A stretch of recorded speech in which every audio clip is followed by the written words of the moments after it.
Hey, good morning. Yeah, I'm outside.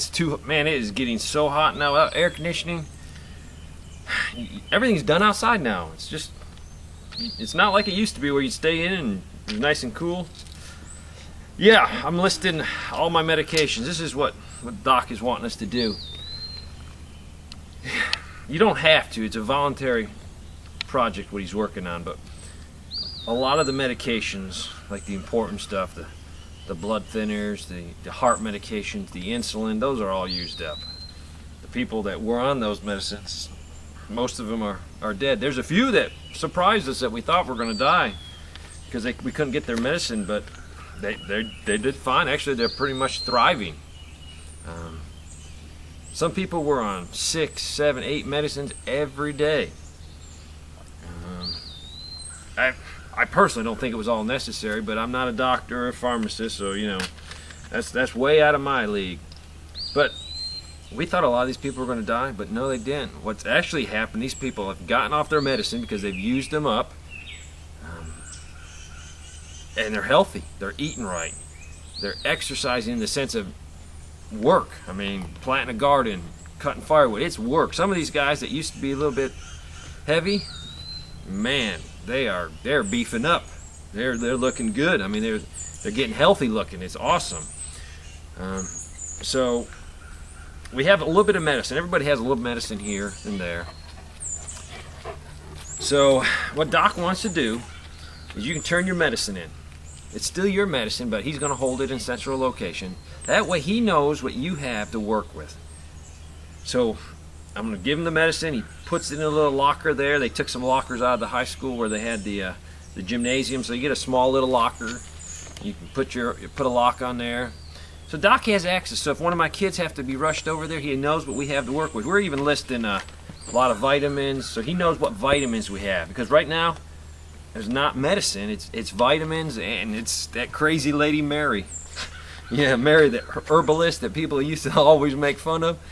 I will never make fun of her again. She is probably the key person in this community.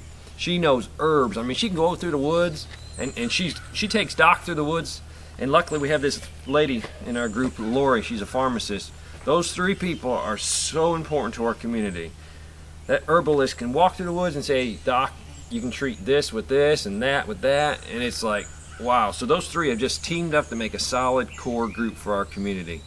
They're actually, for our community, actually people are bringing patients into us that have problems. I mean, we can't do a lot for them, but the herbal stuff we can do. I mean, we got plenty of herbal stuff out there in the woods, and we have the knowledge. So that's what we're doing. A lot of things are herbals now. But we do have medications left. Some of the medications we got when we went out scavenging. And that is community medicine. I mean, if we sent a group of guys out, I mean, yeah, those guys found the product, but guess what? There was guys back at the home front doing things here. So that medicine's under the doc's control and the pharmacist and the herbalist. So if you get sick and you go there, he decides to say, is this worth using this medicine? But this is my individual medicine for my family. So what we're doing is we're writing everything down. I'm going to let him put it in the locker. I trust him. So he puts it in there, and I write on the list who's authorized to use out of this medicine. I've even included some friends down here that we love very much. So if they get sick and they need something, he can give it to them out of my stash. By putting their names down here, there's no hard feelings. He either has it or he doesn't have it. You don't know that Joe didn't let Sally have medicine. No one knows who has what. It's in the locker, and only those three individuals know. Oh, so I'm going to bag this up, take it over there, and get that done. We should have done this project a long time ago. Yeah, I heard about him. Yeah, oh yeah, we were there. Yep. You saw him coming down. You probably were the one that sent the warning. 30 black people came walking down the road. Now that's scary because we didn't know what was going on. So we sounded the general alarm, and they came right up to the gate. And then all of a sudden, I recognized one. My son recognized two of the young guys that played football with him on the team from the other county. So it was like, Dad, I know those guys.